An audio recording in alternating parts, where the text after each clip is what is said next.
von auf Parade und man trägt durch die Stadt. Jeder hält sich an.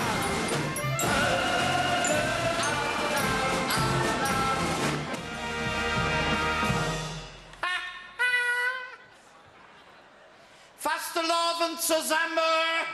Fastelavond! Ja, das geht doch, ist doch herrlich. 999 Jahre, das waren Zeiten. Ja, Loriot würde sagen, ach was. Ja, ich könnte ja auch sagen, 1000 vor Christus, wo auch nicht schlecht oder so. Nee, aber, dann heißt natürlich überladen, ne? Und mich schlau gemacht. Vor 999 Jahren war doch diese Stadt, Völker der Welt, schaut auf diese Stadt, Colonia Clara Agrippinensis. Da war die doch schon in der Blüte ihrer Entwicklung. Vor 999 Jahren wurde zum Beispiel die Stadtmauer gebaut. Gut, ohne Flügelauto, das wohl nicht da, alles klar, ne? Oder vor 999 Jahren stellte Marie-Louise Nikutta ihr zweites Sessionslied vor.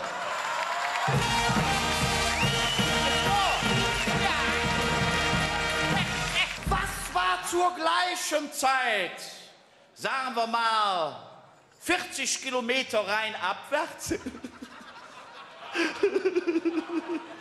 aus einem unbedeutenden Nebental namens Neander machte sich eine Gruppe Bekloppter auf zu einem Picknick an ein Bächlein namens Düssel und gründete dort ein Dorf. Das Umfrageinstitut Allensbach hat eine Umfrage gestartet in Düsseldorf. Mutig, ne? Mit einer Frage. Gut, man muss sie nicht überfordern, das ist klar, ne? Das war doch Allensbach, ne? Und diese eine Frage lautete: Halten Sie Düsseldorfer für dumm?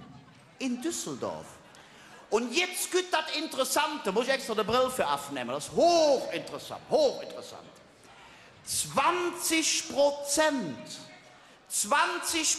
der Düsseldorfer haben diese Frage mit Ja beantwortet. Der Rest hat die Frage nicht verstanden.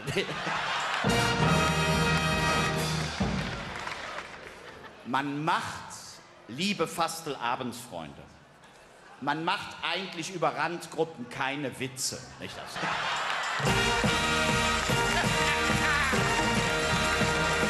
Ich mach das auch nicht mehr. Nein, ich erzähle nicht mehr so tumbe Sachen wie, was ist, wenn zwei Düsseldorfer sich einen Strohballen zuwerfen?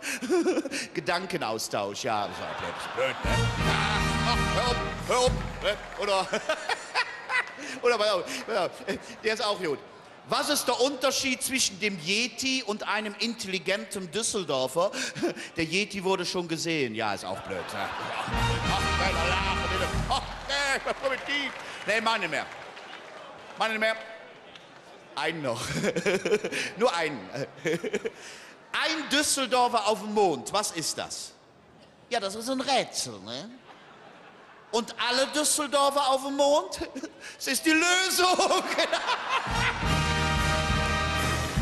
Fällt mir nur jetzt zwischendurch ein Düsseldorfer stand mal vorm Himmelstor. Ne?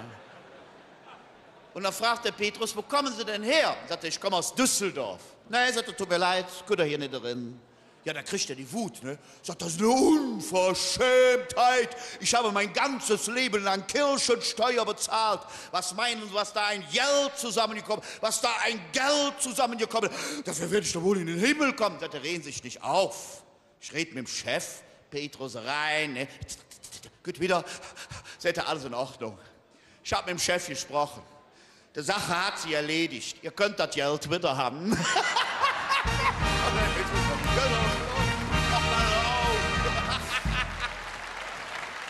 Was ist ist jahrhundertealte Tradition im Rheinland. Ja, sicher. Der Kölner macht Witze über die Düsseldorfer. Ja. Dafür macht aber auch der Düsseldorfer Witze über die Kölner. Ja gut, er kann's nicht, aber er bemüht sich, ne?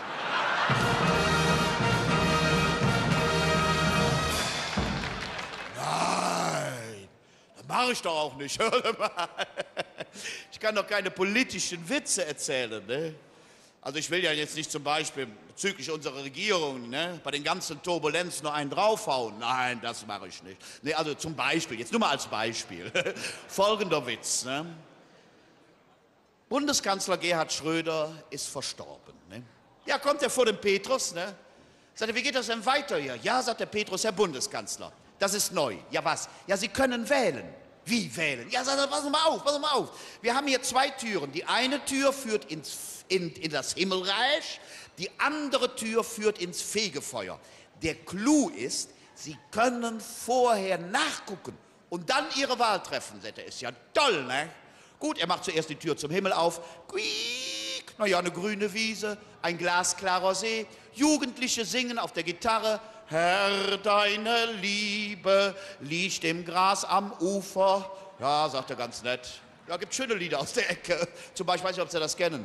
Hilf, Herr, meinen Nieren, dass sie nicht erfrieren. Ja, ist jetzt albern.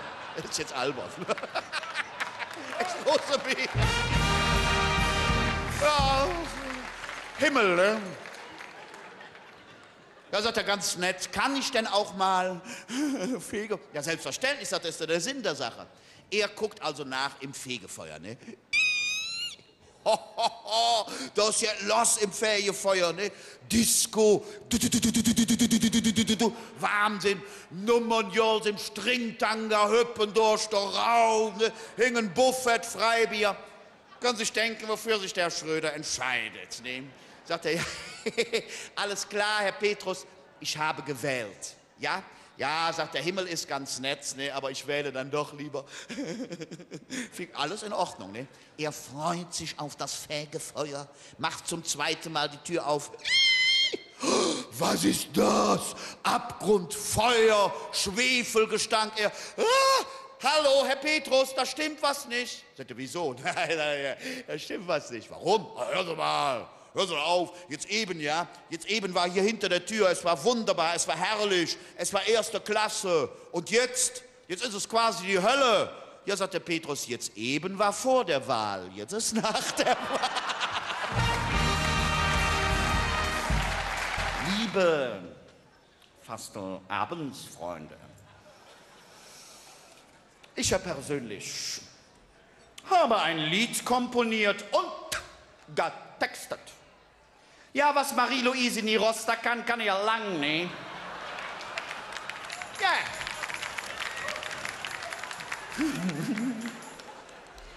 Jetzt ist allerdings bei dem Lied ein Problem.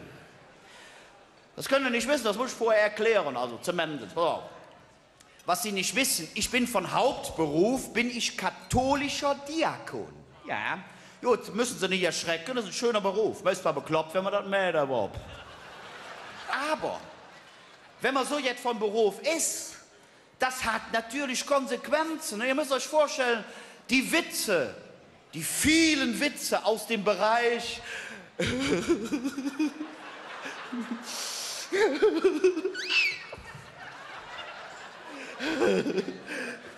mit dem, ja, kann ich ja nicht erzählen, ne? Ja, scheiße ist das. Und in dem Lied, was ich gemacht habe, ist nun mal in dem Text das ein oder andere Wort, ja, ein bisschen sauisch, ja. Harald, das ist so, ja. Bin ich zu meinem zweiten Chef gegangen. Mein erster ist ja der Kardinal, ne? Und der zweite Chef ist der Generalfakir, ne? Ja, also das ist der Generalfakir Norbert Feldhoff. Ist ein toller Mann. Kommt allerdings aus Düsseldorf. Ärme Socke, du. Meine Güte.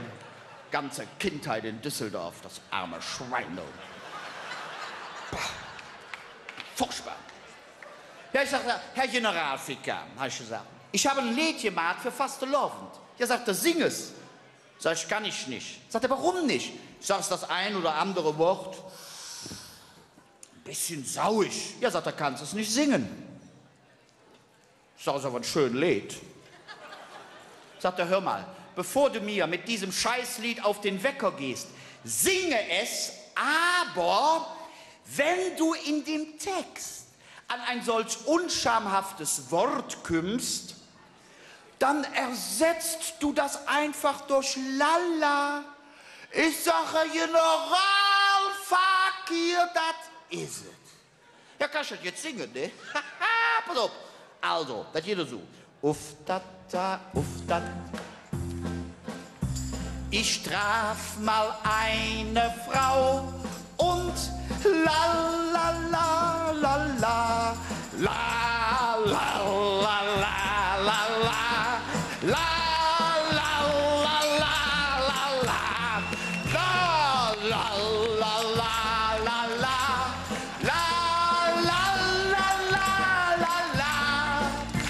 seitdem sind wir ein Paar, la la.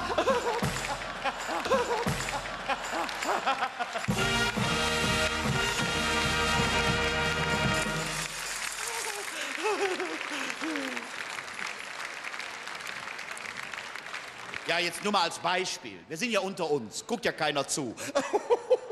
Nein, ne, jetzt wirklich nur mal als Beispiel. Ne? 2 Frauen auf der Weihnachtsfeier. Fängt schon versaut an. Entschuldigung. Nee, war Quatsch, war albern jetzt, war Quatsch. Nein, es ging hoch her, aber sie waren brav. Ne? Sie kommen dann, ne, gehen zu Fuß nach Hause. Ne? Auf halber Strecke passiert das, was jede Frau hier im Saal kennt. Ne? Auf halber Strecke fängt die eine an zu wibbeln. Ne? Die andere auch, ne? Oh, du auch? Ja. Ach, wir haben doch im Lokal gegangen, ne? Ach, du weißt doch, die langen Schlangen vor dem Klosett, Sie kennen das, ne? Ich muss hier den Witz mal unterbrechen, muss ich Ihnen erzählen, weil das ist mir aufgefallen. Ist doch ja. Ist mir aufgefallen, also nirgends habe ich glücklichere Gesichter gesehen von Frauen als bei Frauensitzungen vorm Klo. Ja, wisst ihr warum? Denen wird schlagartig, weil es sind ja nur Frauen, denen wird schlagartig klar, Mensch, wir können ja auch mit Männerklo, ne? Oh, eine ganze Boxenreihe zusätzlich, ne? Unglaublich, ne? Ich meine, das ist bei mir dann immer das Problem, weil ich muss ja dann auch auf das Klo, ne?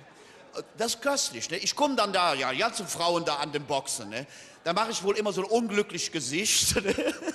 Und dann kommen immer dieselben Sätze, muss ich Ihnen einfach mal sagen. Ne? Klassiker, immer. Es kommt immer, also als erstes kommt der Satz, wir gucken dir nichts weg. Der kommt immer. Er kommt immer. Immer. Auf Platz 2 steht der Satz, hey, jüdet nix, was wir nicht all dir Sinn haben. Ne? Auch immer. Ne? Immer.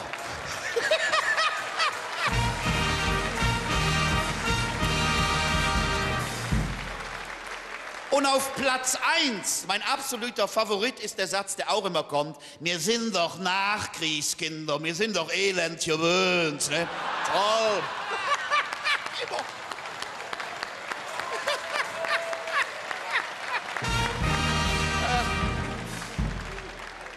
Ja, fiel mir jetzt so ein. Ne? Ja, jetzt habe ich den Witz vergessen. Ne? Ne, pass auf. Seht die eine? Hast du Klopapier? Nee. Du? Ach, nee, auch nicht. Tempos? Ach, was? Ach, was eine Not, was eine Not. Ne? Sie kommen an einem Friedhof vorbei. Sie huschen auf den Friedhof. Gehen aber natürlich nicht an die Gräber, sondern in die Ecke, wo diese Abraumhalde der alten, vertrockneten Kränze ist. Ne?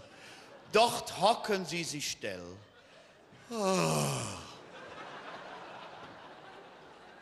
Da sagt die eine, jetzt haben wir aber immer noch kein Klopapier. Ach, sagt die andere, ich habe so eine aale Slip vom Woolworth. Ne? Der hat nur ein paar Euro gekostet, ich nehme den. Ne? Ausgetrocknet, abgeputzt, fortgeschmissen, alles klar. Sagt die andere, nein, meine Liebe, das kann ich nicht machen, du. Meine hat über 70 Euro gekostet, reinste Seide. Ne, das kann ich machen. Aber guck mal hier, die alten Kränze. Ne? Och, ich nehme einfach hier so eine alte Kranzschleife. Abgerissen, abgeputzt, alles klar. Am nächsten Tag treffen sich die zwei Ehemänner. Sagte eine, hören Sie, unsere Frauen hatten aber eine tolle Weihnachtsfeier, wa? Sagte, wieso? Ja, sagte, meine kam im Blecken hinter nach Hause. Sagte der andere, was soll ich denn sagen? Meine hatte eine Schleife in der Unterhose. Da stand drauf, vielen Dank, der Männerchor. Jedoch ein bisschen Spott und Hohn tut manchmal Not.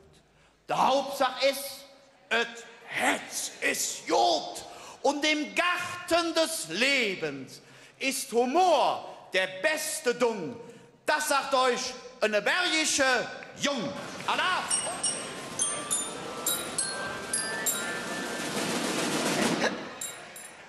Nee, ich kann nicht sagen. Man mädchen mit, wenn man einen im Ohr hat. Also kaum war ich gestern Abend, so mitten in der Nacht, früher Morgen, friedlich schwankend in das Schlafzimmer geschlichen, brüllt mir Dornröschen mich an. Nach du Wingfläche Bützer setzen. Küsse doch noch ins Heim. Hast wohl festgestellt, dass es daheim doch am schönsten ist. Nee, ich sage das nicht, aber es war das einzige Lokal, was noch open hat.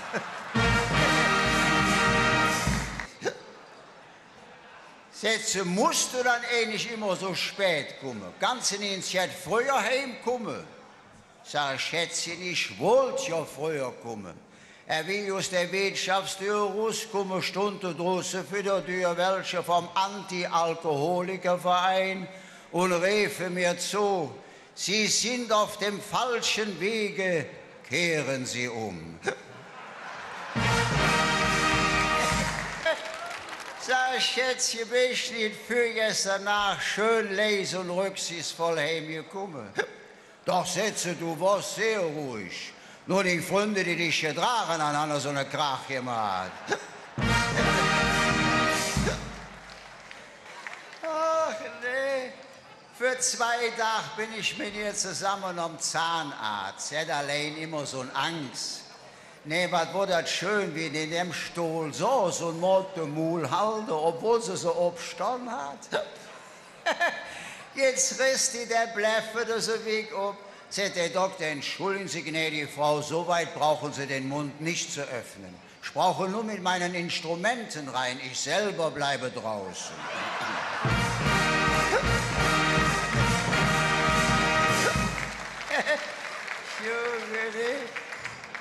Sagt Herr Doktor, können Sie mir nicht ein paar Brillantsplitter einsetzen? Das glitzert so schön beim Lächeln. Der Doktor belot sich dies, der liebe Frau, bei Ihrem hohlen Backenzahn. Ich kann Ihnen höchstens einen Fahrradrückstrahler einzementieren. Sage, lass dir das Gottes Willen nicht machen, sonst musst du beim Lachen klingeln. Hey. Naja, aber als Hausfrau ist sie wirklich fast unschlagbar. Für 14 Tage ungefähr hat sie das erste Mal selbstständig gebacken. Hat sie so Torteletts gemacht, ich sage das, komme. 3 davon hat sie dick mit Marmelade bestrichen, den Norberskinder geschenkt. Nach einer Viertelstunde kommen die wieder, sagen die, schönen Dank für die Marmelade und hier die 100 Teller, bringen wir ihnen wieder. Gott sei Dank Schulferien, wir wollten sowieso uns endlich in Urlaub fahren, mit der Sache gepackt, ab am Bahnhof mit der Bundesbahn Richtung Süddeutschland. Und dann haben wir in dem Ort einen Glocken bei ihr mitgemacht. Also das war jetzt Herrliches. Die Glocke waren begrenzt, die Kirche war begrenzt, das Dorf war begrenzt, der Lück war begrenzt. Und die Glocke waren zu Ehren der Jungfrauen geweiht. Waren große, schwere, mittlere und kleine Glocken. Die große, schwere, die war zu Ehren der Jungfrau von 18 bis 25. Die hatte eine ganz tiefe Klang, die schlug immer nur den einen, nur den einen. Die mittlere hatte ein bisschen hellere Klang, die war für die Jungfrauen von 25 bis 35. Die schlug immer den oder den oder den. Pass auf. Und die Kleinste, die dann ganz helle klang, die war für die Jungfrau von 35 bis unendlich. Die schlug immer, ist egal weg, Güte, ist egal weg, Güte, ist egal weg, Güte.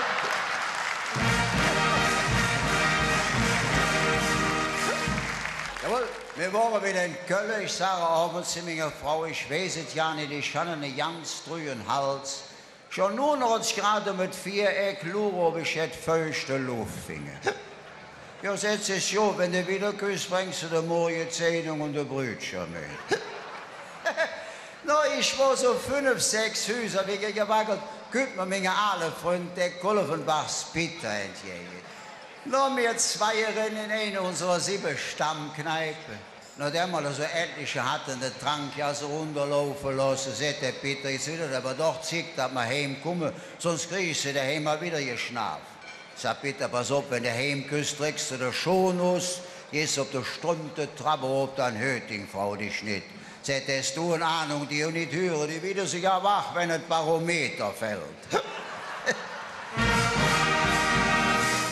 No Gott und Jod, wir zwei uns an der Tür verabschiedet, der Peter links runter, ich reise auf meine Ware an, will grad in Stege stehen, der Schutzmann neben mir. Sagt, hören Sie mal, Sie wollen doch wohl nicht in Ihrem Zustand mit dem Waren fahren. Ich sage, lieber der Wachmeister, Sie sind aber hoch, dass ich mich kaum noch auf der Beine halten kann. Er sagte, kommen Sie her, die Polizei, dein Freund und Helfer, ich fahre Sie nach Hause, Sie müssen mir nur den Weg zeigen. Sag's, ihr macht, Kamerad, steh ich in, gib Jas, geradeaus. Jetzt der 3. Straße, nee, der 2. Straße rechts, der nächste wieder links. Sag ich, süße Dinge, der Kreisel, da fährst du einmal ins halbe rum, dann geradeaus so 50 Meter. Halt, stopp, sag ich, hier wo nicht. Sagte, sind Sie auch sicher? Sag, kommen Sie mir drauf, ich zeige, dass das alles stimmt. Ich sag, ist die Küche, da sind Sie im Backofen noch eine halbe Pizza leer. Sag ich, hier ist das Wohnzimmer, da sitzt der Kanarienvogel auf der Stange, die Flügel hängen genau wie ich. Sag, psst, les jetzt schon mal in das Schlafzimmer rein. Sag, sind Sie die Frau, die am Bett liegt? Das ist meine Frau. Sag, sind Sie der Mann, der nebenan liegt? Das bin ich. Nur das eine sage ich noch. Solange man noch hier in der Fläche und noch ein paar Nüssel in der Tasche, da geht es keinen explizier, mal 4 wieder fast leer. Allah.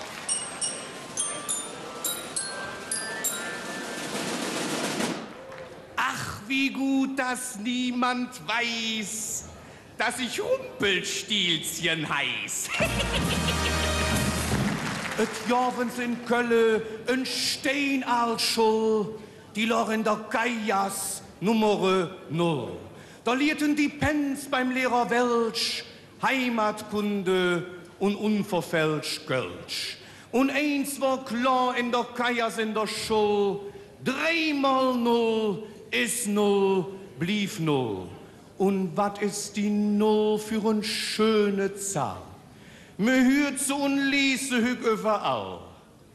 0 Lösung, 0 Wachstum, 00, 007. Und ich weiß auch, wat mit 0 wird geschrieben. Hestene Britzel wie ihr Pät, Meister ab morgen 0 Diät.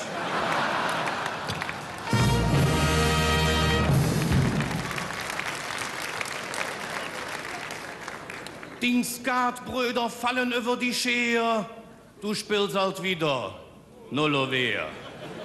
Hast du Mädchen kennengelernt, ein bisschen schon mit ihm poussiert, et zärtlich ob ein bisschen Lock, und ich sät nit, ich han 0 Bock, und trick sich doch nit wieder aus, dann sinnet 0 Grad Celsius.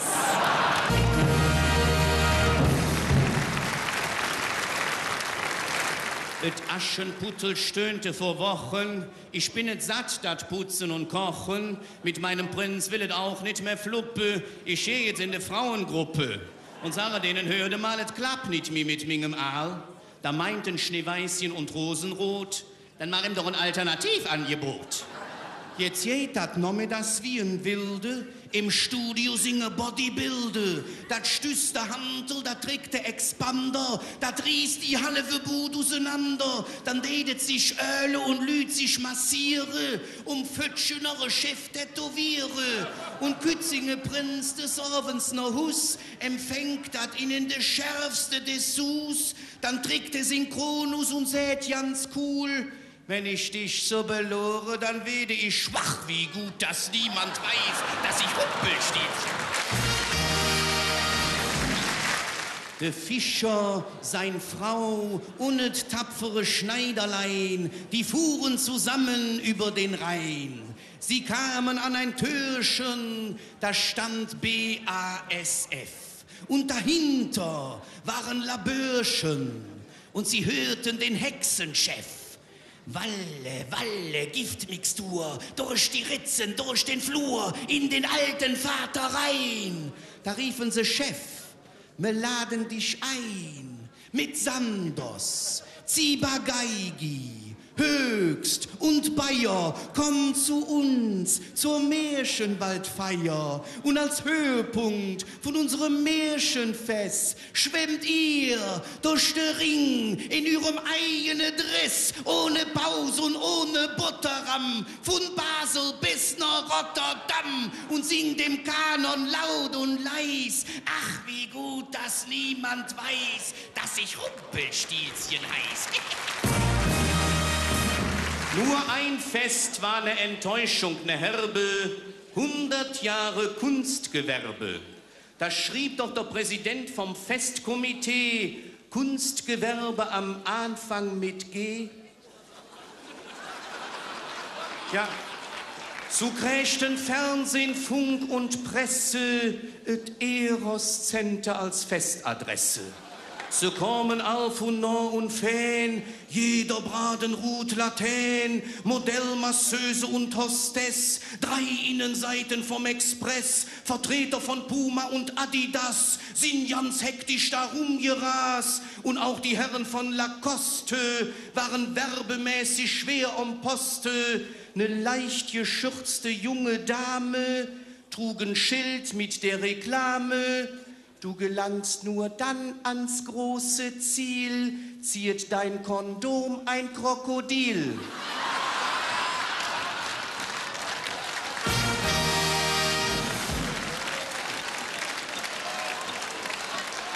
Doch glaub nur ja nicht, wat dat kost, hast ein poröses von Hugo Boss.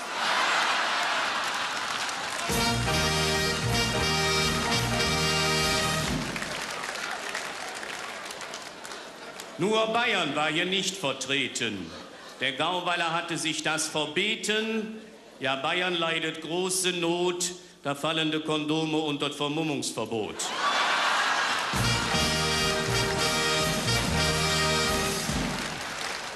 Im Märchenwald herrscht große Trauer, uns letzte Hex ist abgehauen. Sie brauchen neu Krück, 2 neue Brille, 8 neue Zähne, ein paar Hoste Pille. Das reichte sie ein bei der MKK, Märchenkrankenkasse, auch für Hexen da. Da kam gerade ein Herr Blüm vorbei, genannt Nobby Dick, der kleine Hai. Der meinte: Zähne, Brille ist ja enorm, 1000 Mark Selbstbeteiligung, Gesundheitsreform. Da hub die Hex an mit Gezeter: Du Doppelgänger von den normalen Vermieter, du abgebrochene Arbeitnehmervertreter, vielleicht schaffst du es auch noch ins irgendwann, dass man für so jet wie dich Zuwachsrate nehmen kann. Und zu allen Zeiten, und das ist auch heute noch in, zog es Politiker zu Filmstars hin. Der Fürst von Monaco war mit Grace Kelly liiert, John F. Kennedy hat es bei Marilyn Monroe probiert, Brigitte Bardot mit einem französischen Rap jetzt pennt. Nur deutsche Politiker, die sind abstinent. Außer Theo Weigel. Der hätte ja so gerne Miss Piggy genommen. aber da wäre ja ein Sparschwein rausgekommen. Schröder, Scharping und Lafontaine wollten im Märchenwald wandern gehen. Sie kamen an ein Häuschen mit leckeren Sachen und dachten, hier wollen wir ein Päuschen machen. Sie waren auf die süßen Sachen ganz lüstern, da hörten sie plötzlich aus dem Häuschen ein Flüstern. Knusper, knusper, Knäuschen, wer knuspert an meinem Häuschen? Da riefen die 7 Raben geschwind, es ist nicht der Wind, das himmlische Kind, es ist der 3. Plück von der SPD, die roten Rammler sind wieder he. Und plötzlich ertönt ein Ruf von hinten, wo gibt's was zu rammeln? I'm Bill Clinton.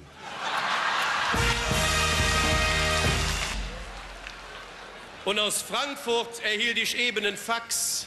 Wenn dem Clinton sein Jones steigt, schrumpft hier der DAX.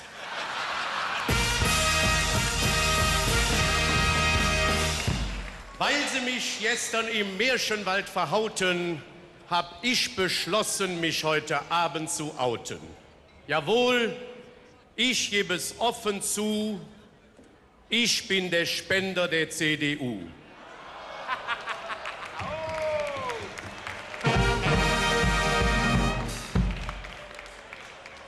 Jahrelang hab ich im Märchenwald Flachs zu Jolt gesponnen und dann ist der Helmut Kohl gekommen und er hätt mit mir wie wild dat alle Kinderlied gespielt. Thaler, Thaler, du musst wandern, damit die CDU mehr hat als alle andern. Der Helmut, der sammelt dich in seinem schwarzen Pott. Und jetzt sieht's alles aus ob Singerdicken.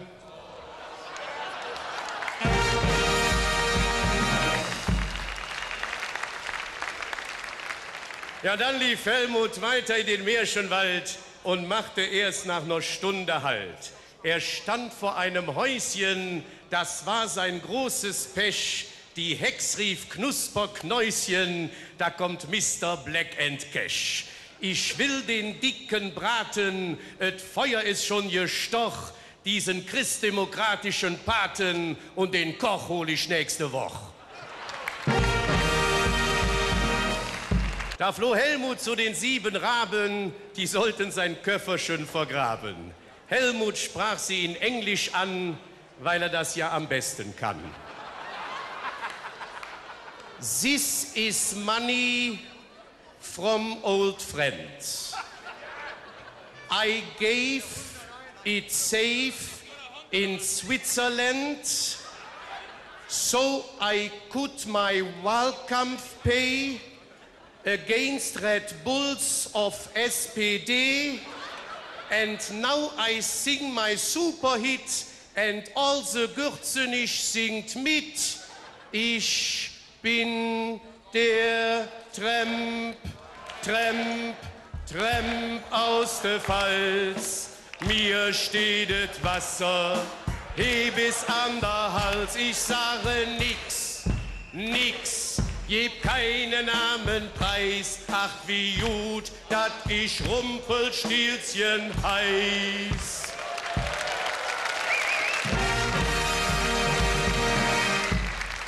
Nur noch ein Wort zu Helmut Kohl. Helmut Kohl hat ja jetzt seine Schuld bekannt und den unbekannten Spender genannt. Die schwarzen Millionen, und jetzt ist Schluss mit dem Gemecker, sind falsch überwiesene Alimente von Boris Becker.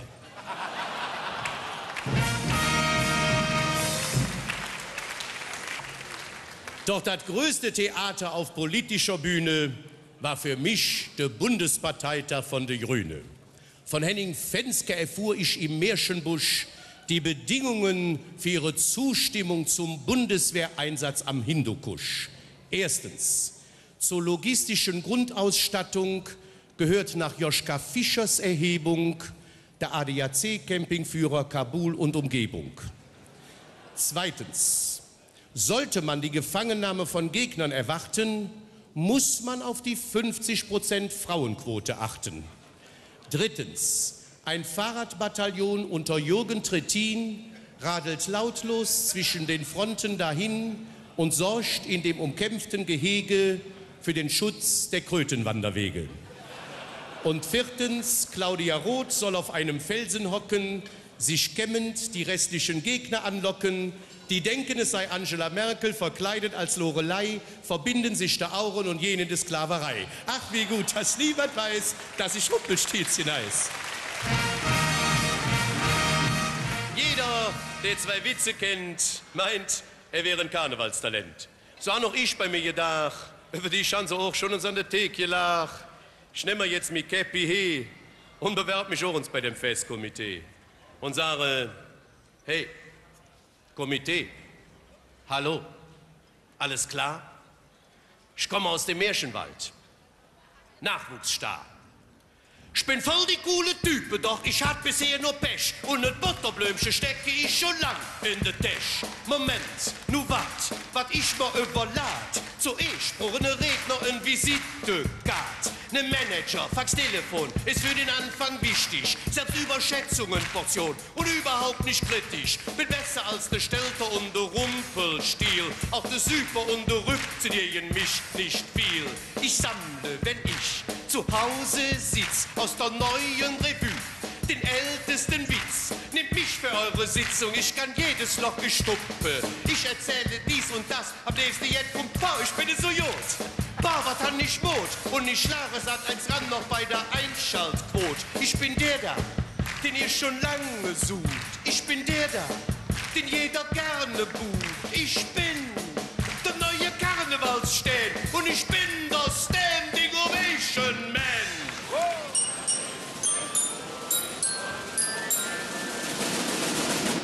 Also für diejenigen, die noch nicht wissen, warum ich so schmal bin, Applaus ist das Brot des Künstlers. Auf der Fahrt nach hier wurde mir von einem Schutzmann angehalten. Er meint, für meine Brüder steigen sie aus, wir machen eine Alkoholprobe. Sette prima, in was für eine Kneipe fangen wir an. Also, mein Bruder, der ist ja so faul wie unsere Hahn. Wir hatten so einen faulen Hahn, der krähte morgens nicht. Der wartete immer, bis dem Nachbar seine Hahn gekräht hatte und nickte dann nur mit dem Kopf. Jetzt arbeitet er beim Straßenbauamt. Der malt der Mittelstrich auf der Straße. Nach 3 Tagen wollte das Geld haben. Der Kassierer meint, was haben Sie dann gemacht? Am ersten Tag haben sie 100 Meter geschafft. Am zweiten 40 und am dritten nur 10 Meter. Schlafen Sie langsam in? Mit meinem Bruder, Sie sind gut. Der Weg zum Farbtopf wird immer weiter.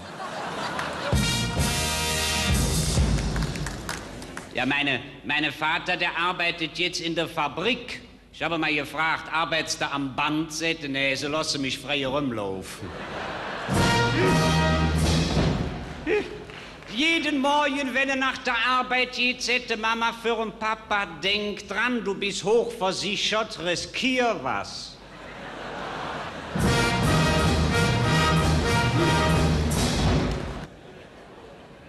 Ja, mein Vater, der gehört zu den oberen 10.000. Der ist von denen der letzte Null. Ja, wir hätten ja in einer Villa wohnen können. Aber der Doll, der hat bei Ebbe Land gekauft. Jetzt hat er ein Geschäft, was viel abwirft. Eine Reitschule. Hat er mich mit auf der Pferdemarkt genommen. Ich fragte der Händler, was kostet eigentlich so Bett? Sagt er 4.000 Mark. Sag mal der Hälfte. Sagt ich verkauf die halb Bett. Ein anderer Kunde meint, ich will ein Bett für meine Frau. Meint der Händler, ich tausche nicht.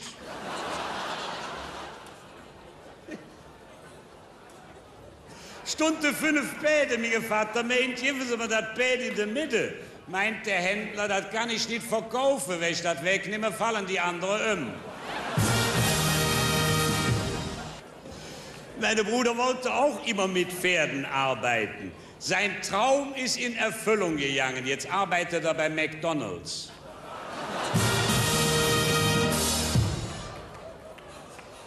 Dass sie den überhaupt genommen haben. Mein Bruder sieht so schlecht aus. Mit dem bin ich mal durch den Park gegangen, warfen ihm der Enten Brotstückchen zu.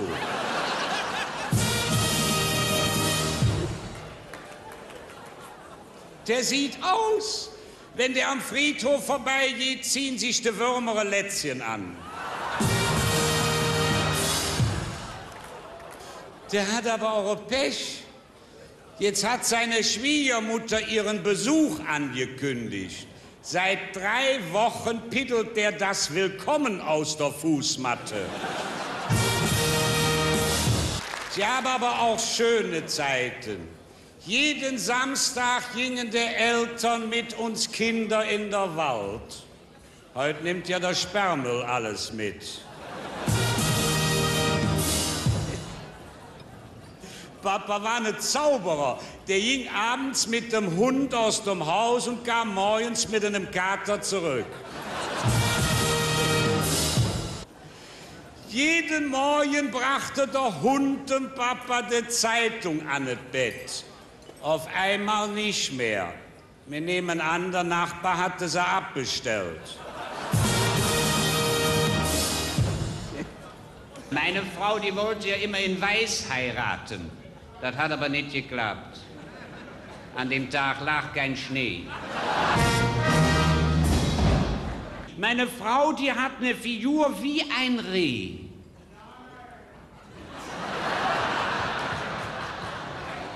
Oder wie heißt das Tier mit dem Horn auf der Nase?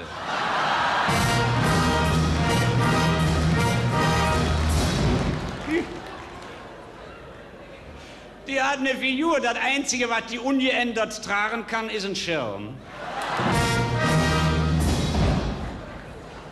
Das ist ein Weib. Überall, wo ich meine Frau vorstelle, wird mir gesagt, stell sie wieder weg.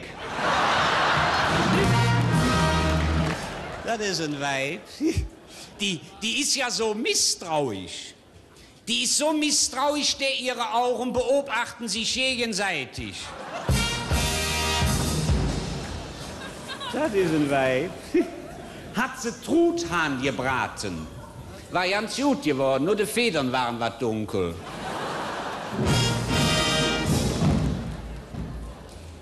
Ja, das muss bei denen aber in der Familie liegen.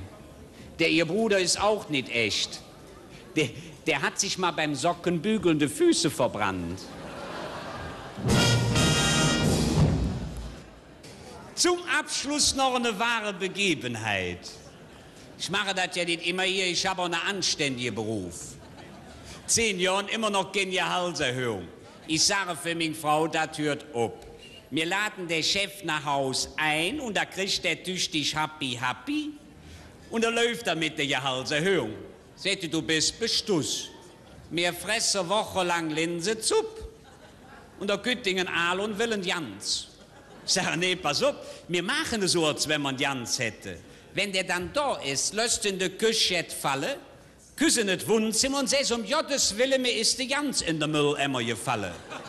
So wie ich den kenne, sagt der dann, Frau, recht euch nicht ob, was hat er im Hus und das ist der Linse und da ist er auch mit Linsenzupp zufrieden. Der Abend kütt, ich sitze mit meinem Chef im Wohnzimmer, hab immer eine Krach in der Küche. Meine Frau kommt ins Wohnzimmer reingestürzt, krieg überhaupt keine Tone raus. Ich sag, dir wird doch wohl nicht der Jans in der Mülleimer gefallen sein. Sagt sie, nicht der Jans, aber der Linsen. Nicht alles, was sich reimt, ist ein Gedicht.